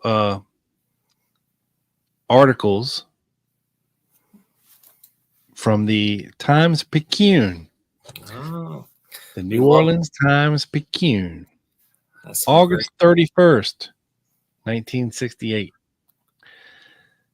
Hanville, Louisiana. Jules R. Kimble, 25, of New Orleans, Friday, faced charges here of falsely obtained papers, of using falsely obtained papers to impersonate a registered male nurse. St. Charles Parish Sheriff John O. St. Amant said Kimble was arrested after he had worked 1.5 days at an industrial plant in Taft, where he had obtained employment with papers allegedly stolen from a registered male nurse. He was booked at the courthouse with possession of stolen goods and forgery, and is being held for Baton Rouge police and for probation authorities. St. Amant said Kimble is also wanted in Baton Rouge on 2 bench warrants, charging him with impersonating a doctor and with attempting to steal $1,260.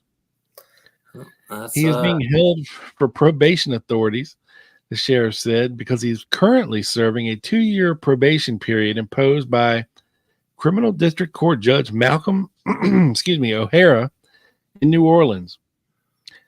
St. Amant said Kimble, who gave 6 different New Orleans addresses as his residence, used papers he stole from Thomas Landis, a registered male nurse, to obtain employment at the St. Charles Parish plant. He said the theft occurred in Parish Prison in New Orleans on July 20th, while Kimble was awaiting trial before Judge O'Hara. Landis was also confined in the prison at the time. Kimble, who was a hall boy in the prison at the time of the theft, used Landis' name and his nurse's registration papers after his release on probation to obtain the nursing position at St. Charles Parish, the sheriff said. St. Amant said Kimble also worked for 4 days at a New Orleans hospital under an assumed name and sought employment at 3 other hospitals. Kimble was exposed when St. Charles Parish Hospital nurse who knew Landis told authorities Kimble did not resemble the man she knew as Landis. St. Amant said his office received a bulletin about the same time from the Nurses Association warning about the theft of Landis's registration papers. You wonder why Garrison couldn't use this guy? Yeah. But that's not all. He would if that was all, maybe we could overlook. You know, I mean, he's in prison and he's stealing other prisoners in prison. Yeah. So he was in prison at the time Garrison would have called him? I think he was in and out. In and out. A lot. Yeah. Because he was on probation too. He was getting arrested. Yeah, warrants all over. He was getting arrested for all kinds of shit. Okay. Yeah, but yeah, you would like impugn the character easily as like even a public defender, lawyer could do bro, that. it wouldn't be hard. So, June 5th, 1968, from the Times-Picayune, a young man who last year claimed to have inside information on KKK operations was arrested Tuesday on a charge of conducting illicit checking operations. Accused of making himself $1,405 richer at the expense of the bank in New Orleans was Jules Ricco Kimble. Police claim Kimble effected the theft by manipulating checks stolen from an industrial firm where he was employed as a clerk from April 24th to May 10th. In June of last year, Kimble left Louisiana claiming he had witnessed plans to bomb the homes of labor leader Victor Bussey and a Negro woman in Port Allen, and that his life was in danger. He was arrested, however, in Miami last October on charges of parole violation in Avoyelles Parish and agreed to return to Louisiana on charges of non-support of his family. He then appeared before the Baton Rouge grand jury in connection with the Bussey bombing the same month. Kimble was also arrested in New Orleans on May 21st on charges of impersonating police, carrying a concealed weapon, assault, and forgery. He had been arrested in Baton Rouge in February and charged with attempted theft and impersonating a doctor. Discussing Kimble's latest run-in with the law, Sergeant Ronald Kennedy and Detective Nick Chetta alleged that he stole a number of checks from the industrial firm and deposited them in a special bank account under a phony firm name. He then began making withdrawals using names of legitimate companies, police claimed. When he was arrested, Kimble was out on a $4,750 bond. Police said a $475 check he wrote to the bond company bounced. Imagine that. That's not all. January 8th, 1967, New Orleans Times-Picayune. Now, this is St. Louis, Missouri, dateline or timeline or whatever it is. A tentative agreement for the sale of the St. Louis Hawks, Joe, of the National Basketball Association. That's the NBA.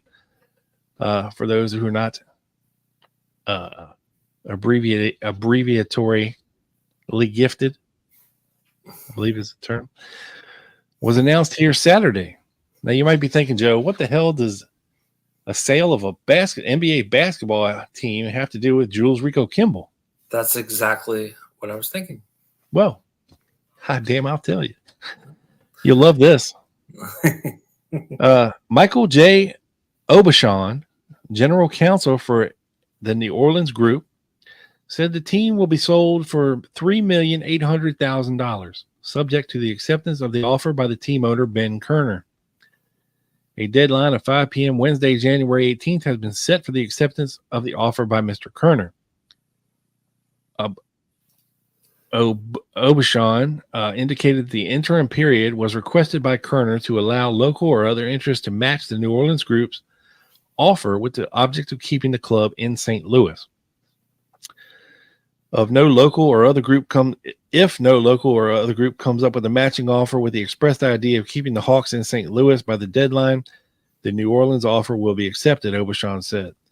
Representing the New Orleans group, which is known as the New Orleans Professional Basketball Associates, were Sean Morton Downey, executive director of the association, otherwise known as Morton Downey Jr.'s son. Maybe you've heard of him. Yeah. He's probably before your time, though. He's a cigarette smoking talk show host. Very, very funny. Yeah, thank you. I recognize the name, but yeah. Executive director of the association, J.R. Kimble, association vice president, and their legal counsel, Steve R. Plotkin, later Gordon Neville's attorney. The group was scheduled to arrive back in New Orleans at 9:50 p.m. Saturday. The original members of the NOPBA were Terry Gamilla, Ronnie Cole, and Buddy Dilberto. Added to the group last week were civil court judge David Gertier, Pete Fountain, Henry Braden. There's a hell of a last name for you. Henry Braden, Kimble, Plotkin, and Butt Craze. Butt Craze. Oh man. Downey's father was one of the country's best known popular singers in the 30s and 40s. His theme song was Carolina Moon. The elder Downey, now 65, lives in Palm Beach, Florida, and is no longer in show business. I believe he was also a friend of the Kennedy family.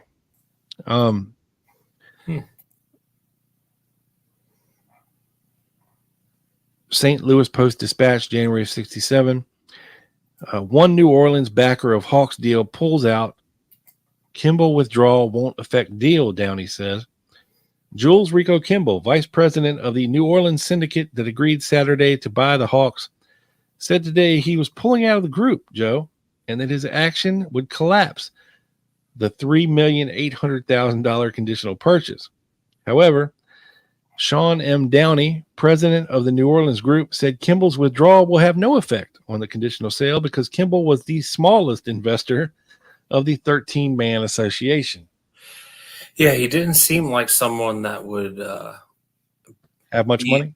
Yeah, or because when these days when like certain groups try to buy certain like professional leagues, you have to have like a bunch of people worth tens or hundreds of millions of dollars like come in together to get the billions that now I think it's around 40 million ish today that the team would have that's been a lot. for. Yeah, that's what I'm saying. So how much could Jules? Well, I'll tell you. All right, there we go. Kimble and Downey disagreed on how much Kimble had agreed to invest and also over the reason for Kimble's withdrawal. Kimble, in a telephone conversation with the Post-Dispatch, said he was committed to invest at least half of the $33,800,000. But Downey said Kimble's share was actually $150,000.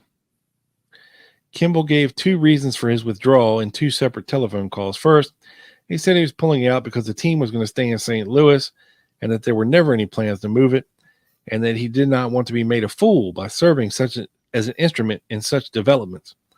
In the second call, he said he was withdrawing because there were several persons in the 13-man group with whom he did not want to be associated. He said that he had not been made aware of their identities when he first committed his money to the syndicate. Downey said Kimble had given him another reason. Kimble had insisted his own attorney handles the sales transaction. I couldn't make that commitment to him, said Downey. I'm not the big money man in the syndicate. I can't dictate terms as to who would be the attorney. Downey said, I just put the syndicate together, but I'm not the money man. He said he had no money invested among the $3,800,000. So this guy Downey doesn't even have any skin in the game in this, right? Yeah. He's just putting it together. Probably making a commission, maybe, right? He said the deposit by his group was for exceedingly less than the $150,000 which Kimble had pledged. However, he said he had agreed not to disclose the amount that had been deposited Saturday when the terms of the contract were agreed upon. Said the 24-year-old Kimble was one of the New Orleans men who signed the conditional agreement. Downey was the other. Now, the New Orleans syndicate that apparently made a winning bid of $3.8 million for the Hawks group regrouped after Sean Downey Jr., president of the syndicate, disclosed that one of its members had misrepresented his financial worth.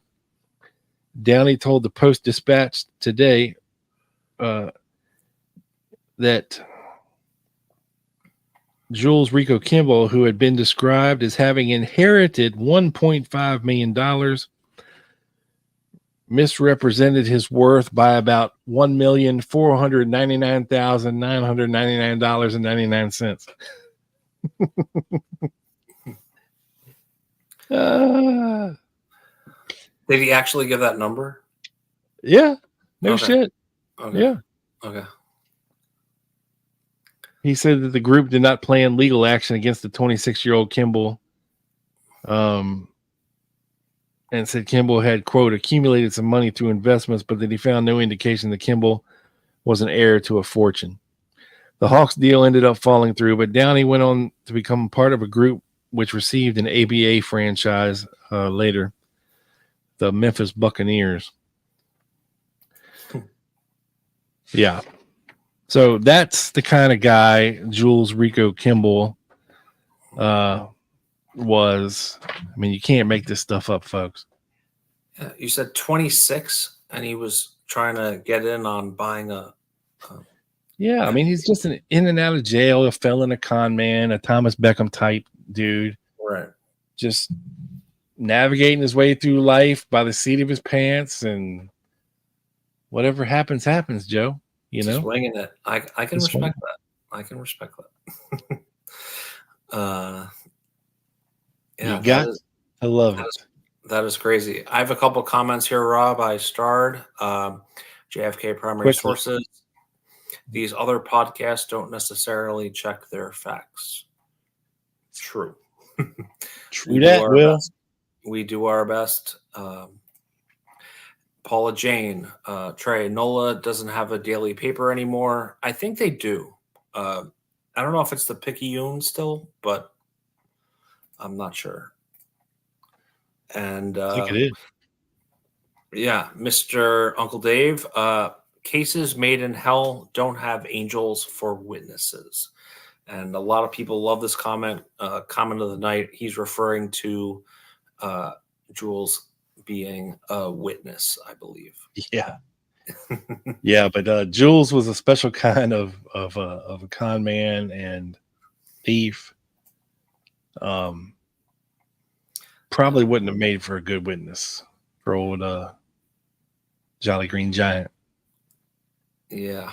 And you have to remember that the lawyers for Shaw were not public defenders, right? These are professionals. These are top defense attorneys. They're gonna, like they did with a few of Garrison's witnesses, they'll tear them up, right? That's right. Well, that's about all we got for tonight, folks. Look, listen to me. Hear me now, folks. We will not be live next week, but there's a big but caveat the size of Megan Thee Stallion. But we are going to have a show for you next Friday night, and we are going to have a huge famous guest.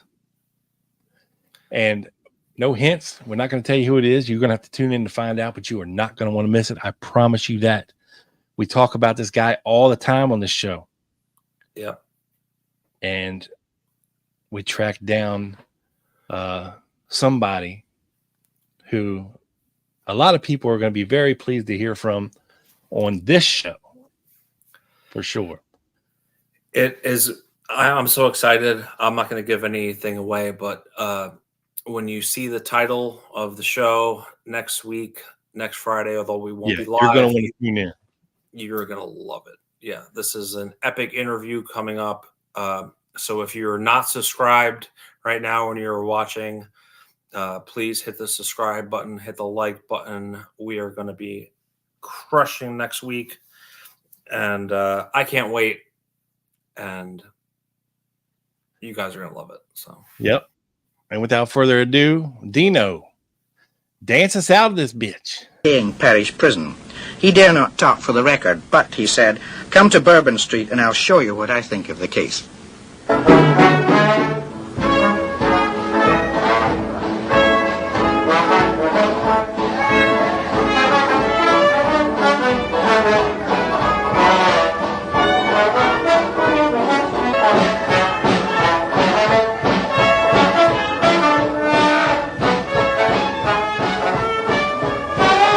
The greatest lies are told in the name of truth.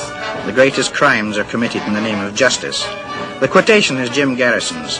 It could be used for him or against him in this strange case. Good night.